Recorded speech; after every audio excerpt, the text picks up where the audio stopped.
The session will be recorded as you have this beautiful pop-up that just appeared. It's for both for the future continuous education and for future reference in the development of our association. Also, we have a representative today from the southern part of the southern hemisphere, from Brazil, that will present actually from her perspective as a medical student of interprofessional clerkships. So with no further ado, I'm gonna let Miss Cynthia Smith present her experience in BC, in the beautiful town of Victoria, I think, from her perspective in the creating a culture of interdisciplinary health education in a college setting. So to you, Cynthia.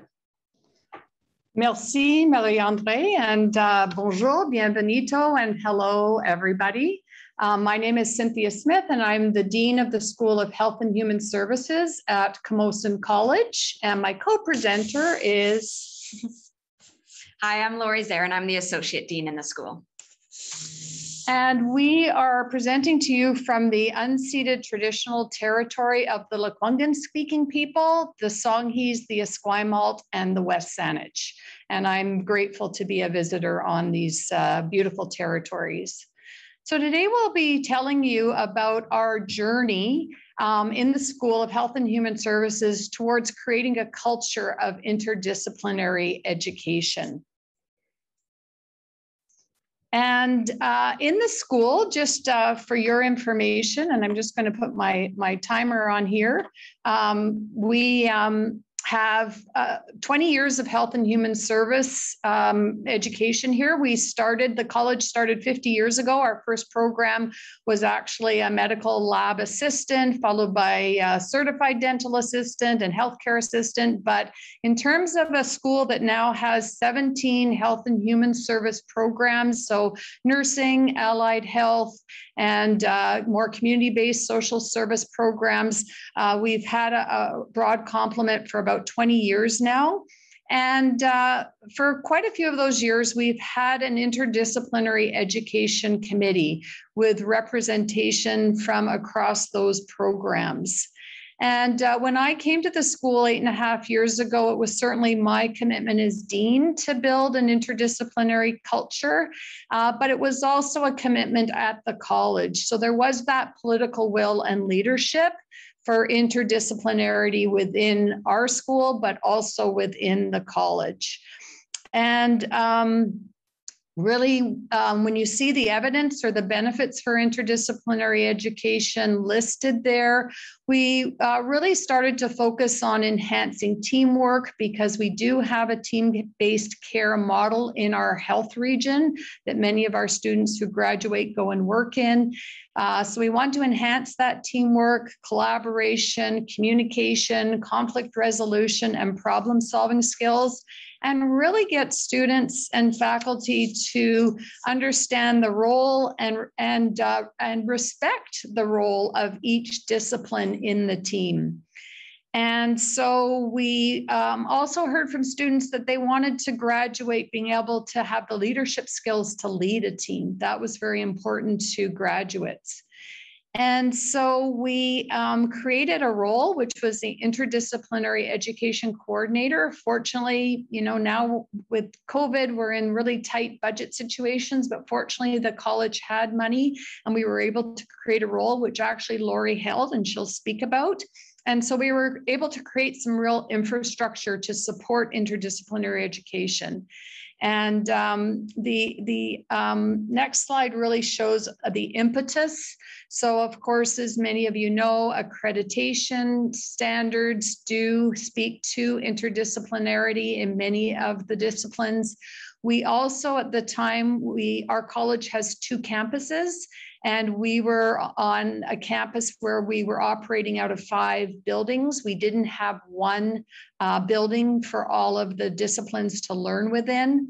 And so we fortunately got funding to create one building for all of the 15 actually programs The only programs that weren't able to move into the building, we didn't get funding to move our 2 dental programs.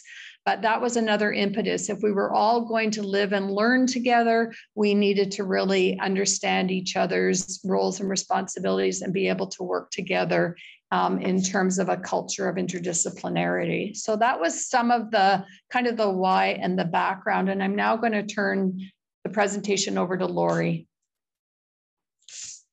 All right. Hi, everyone.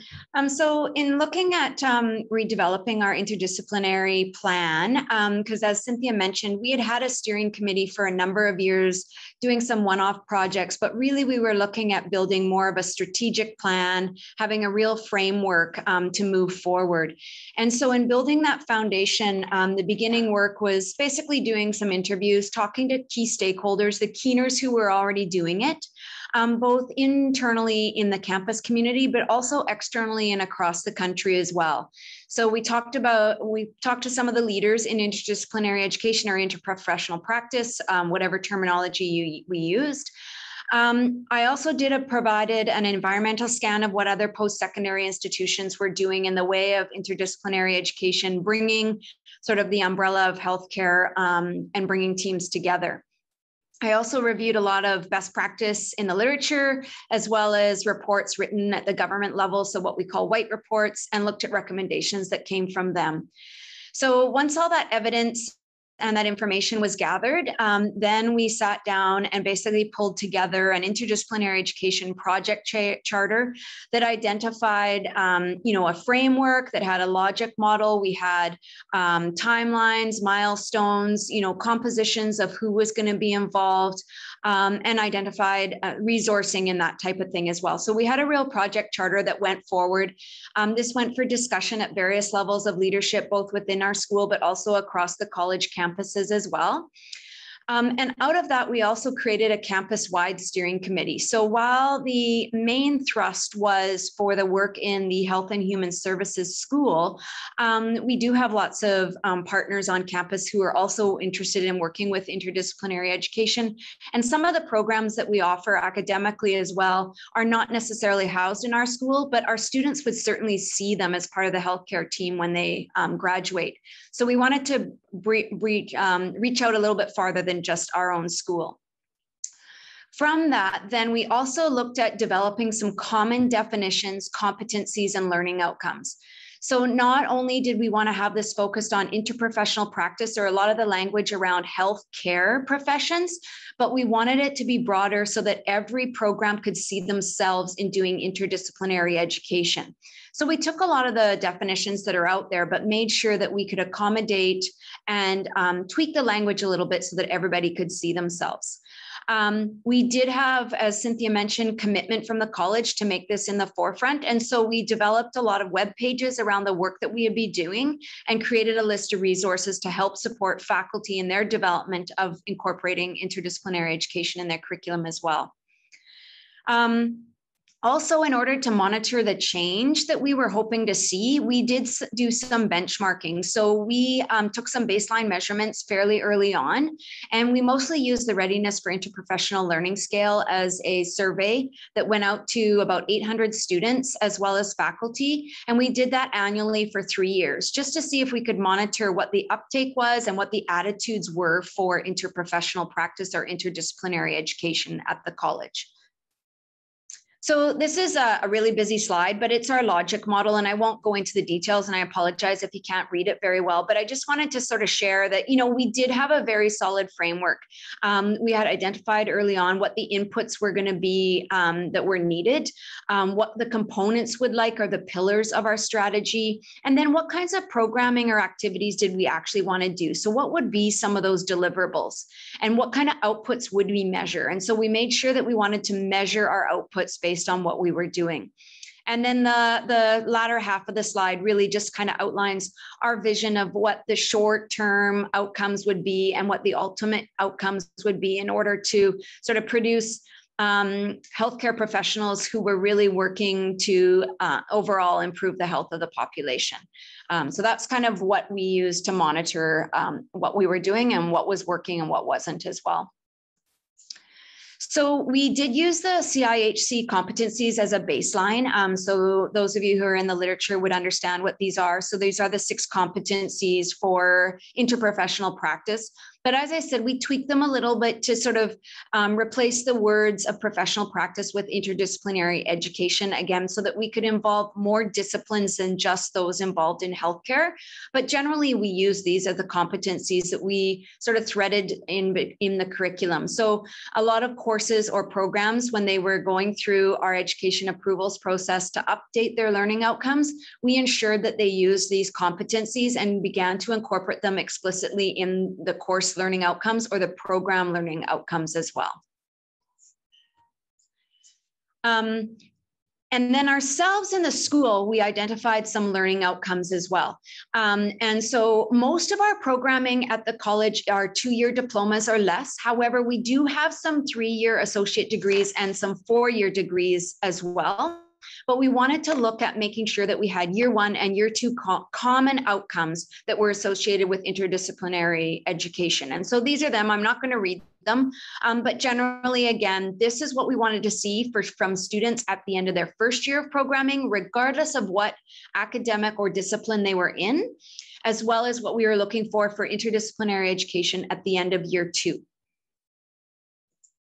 And if you get down into the courses, again, as I said, a lot of curriculum went through revision in order to incorporate interdisciplinary education. And again, I'm not going to read this, but I'm just trying to share a snapshot that the text or the words green font were some of the additions that we had in order to incorporate more of the core competency languages around interdisciplinary or interprofessional practice. So these were some of the changes that we were seeing as curriculum went through. And this is just an example of one of our 2nd-year nursing courses, relational care. And it just gives you a snapshot of some of the changes that we made in order to incorporate those learning outcomes.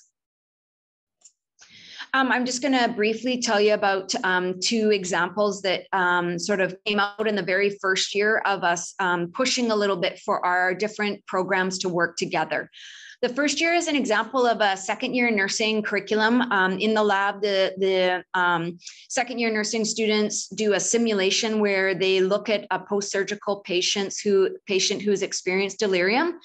And what we did with this simulation is we incorporated our medical radiography or X-ray tech students. And what happened was during this simulation, they called the MedRad students to come in with a portable chest X-ray to do a picture. And then the students worked together to look at the patient care or the treatment plan and moving forward. So the simulation that was originally nursing only, we incorporated doing an actual chest X-ray with our MedRad students and brought them on board. And then they worked together to do the patient care plan. Another example is our first-year nursing students and our dental hygiene students who, for this group, they were 3rd-year dental hygiene students. They did 2 things in 1 year. Their very first thing was that they came together. Again, we built around the nursing curriculum. So these were things that were already being delivered in the nursing curriculum. And what we did was just incorporate some ideas around dental hygiene professional practice in bringing them together. So the first one was we have the SIP Smart curriculum, which is really a way that our first-year nursing students go into the public schools and they work with young children in grades 4 to 6, and they talk to them about sugary content. And they talk about how that impacts their public health, obesity, those kinds of things. And what we did was we brought the dental hygiene students on board with them. And then the dental hygiene students also talked about oral health care and tooth decays and the impact of sugary content on their tooth care. And so these students got together across a month to build lesson plans and the activities they were going to do with the young children, and then had outcomes that incorporated both of them talking about the holistic approach to care for students around sugary content. The second thing that they did a little bit later was the nursing students, when they go out into their long-term community care practicum, was the dental hygiene students again joined them in this environment. And now they're with a geriatric population mostly. But again, they talked to them about good oral health care, and they helped them do some assessments of what to look for in whether or not these individuals living in long-term care were or were not taking care of their teeth and just overall their oral health. And so again, it provided a joint opportunity for them to work together to do a very good care plan for the patients. And that's where I'm going to stop for now and pass it back to Cynthia. Hi, we're in a common space. That's why we have to wear our masks. As I mentioned, we fortunately got the funding to create this beautiful building. And as you can hear from Lori, you know, the work that she led really created that culture of interdisciplinarity. So when we moved into the building, we moved into everybody being together, again, except for our 2 dental programs, people sharing open workspaces across disciplines. So, you know, they're getting to know each other better. They're doing curriculum together. And, you know, they're now in workspaces together. So they're meeting each other. We have now a beautiful staff room where they're sharing ideas. So we've also, as I say, really created that culture of interdisciplinarity where across the disciplines, faculty get to know each other and you know, creatively brainstorm ideas.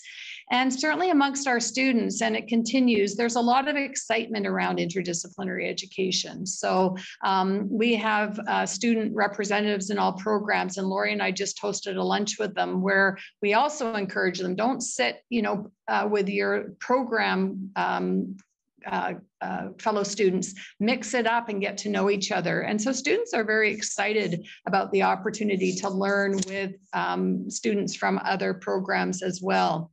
And so some of the outcomes, when Lori showed you the logic model, we've actually achieved the short and intermediate outcomes that we agreed to and developed there. And so those include the increased awareness and support of interdisciplinary education amongst students and faculty and staff, and the increased awareness and use of resources, interdisciplinary resources, improved attitudes towards interdisciplinary education, and increased opportunities. And Lori described some of those opportunities. So increased students' skills and success, and you know, as I've mentioned, really changing that culture. And as well, during COVID, where we had students in the clinics and the labs, but not in classrooms, we continued with interdisciplinary simulation videos that were created. We created an interdisciplinary education festival that we moved virtually. So that's run now twice virtually, and the curriculum development continued during COVID. So, and now that we're back on campus, I'm happy to say that there is that renewed commitment. So as you know, we've all experienced, COVID has certainly taken a lot of our energy, but now that we're back, people are getting that energy back to create new interdisciplinary opportunities as well. And we've already started, we run our interdisciplinary festival in March, and we've already started the planning for that. So I really, as Dean, feel that we do have that culture that's, you know, really going to support further interdisciplinary opportunities. And that's it for us. Thank you. So turn it back to you, Marie-Andrée. Thank you so much for a fantastic presentation and for a great project and a great accomplishment from my perspective.